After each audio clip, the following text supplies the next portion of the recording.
Hi everyone, my name is Cynthia. Let's talk books. Today I'm here with a book tag. I was tagged by Berna over at Berna's Bookish Adventures, and I'm gonna go ahead and link her video and her channel down below. If you haven't checked out Berna, please do. She's got some wonderful videos up in her channel.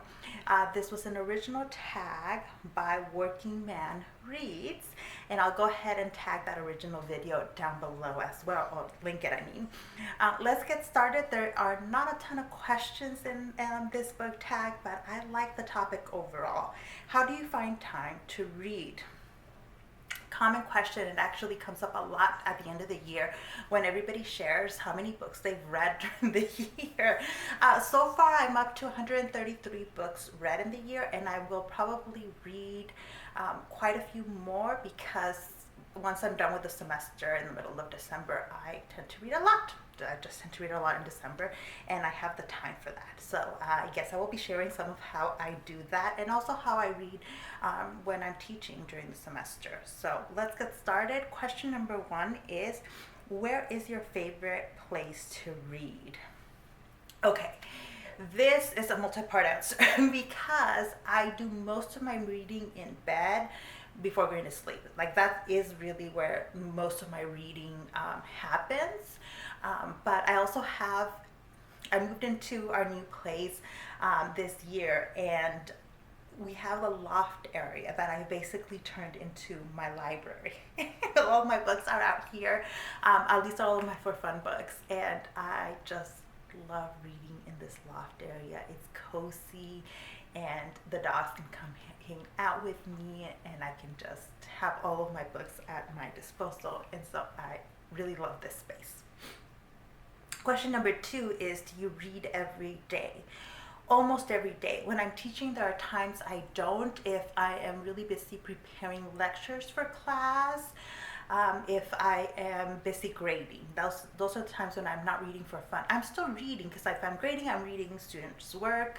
If I'm preparing lectures, I'm reading and grabbing material from my nonfiction books to share with my students, like to put into lecture format. So I pretty much do read every day, not for fun necessarily. Most of it happens the evenings and probably Friday, Saturday. But I guess most of the time I'm reading most days. Question number three is, do you read out loud to any family members? No, I do love audiobooks. I tried reading to my significant other, but it's too much work to read out loud, and I'm a lazy person. At heart, I'm very lazy. And it's too much work to read aloud. I'd rather play an audiobook, and then if he catches some of it, then fantastic. And if not, well, too bad. Question number four is, your favorite career for a main character to have.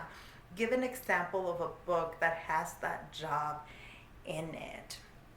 And I don't know. I tend to not like reading when book characters share my profession, except for How to Fail at Flirting. In that book by Denise Williams, the main character is a professor, and I really actually loved the way that is handled there.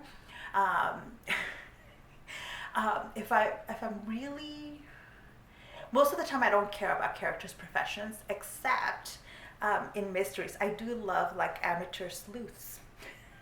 Amateur sleuths, especially an old lady sleuth. I love those characters. And it's one of my favorite kind of mysteries to read. All right, question five, do you read at work, audiobook or other? So I have been teaching online for the last, year and a half or so, and we do sometimes read things as a class, but we're not talking about for fun reading. It's a different kind of reading. So at work, I'm not necessarily reading. When I was commuting to work, I would listen to audiobooks. I had a long commute, and so I would do a lot of that. Sometimes at office hours, I've been trying to pull up a book, but at the end of the semester, that was almost impossible. So no, even though my work does involve quite a bit of reading. Question 6, tell me what book you are going to read today. Also tag someone to do the tag. So this is, I'm catching up on tags, so I don't know who's done this and who hasn't. So if you haven't done this book tag and you'd like to, please go ahead and do it. You can consider yourself being tagged. What I'm going to be reading today is a couple of books. Right now, I just started The Body in the Library by Agatha Christie. I have the cover off of this one, but you can see I'm just into it, and this is where I got the idea of like one of my favorite professions for a main character to have is amateur sleuth. It's a Miss Marple book, and I always have fun reading these. And then I'm also reading The Bone People by Carrie Hume. This is a Maori book, and it's really, really good. I'm budding reading this with my friend in Korea, and there's a lot to dissect in here. So I'll be finishing up this book this month. So you'll hear me talk about both these books in a reading wrap up at the end of the month. I have a bunch of other things that I'm also reading. I'm normally reading 2 or 3 books at a time, sometimes 4 or 5 books at a time. That's the other method I use for getting reading in. I read on my Kindle, especially if I'm reading in bed. I'm reading from my Kindle. I'm not reading as many audiobooks as I usually do because I'm not commuting. I'm teaching online, so I'm not doing audiobooks, and so I haven't managed to fit that into my reading life yet. But because I am home a lot, I can read a lot of physical books these days, and I usually have a few physical books going. So that is it. Those are all the questions and all my answers. If you have any questions about how I get my reading in, please let me know. The main thing usually for people who are trying to fit more reading into their life is to prioritize it, right?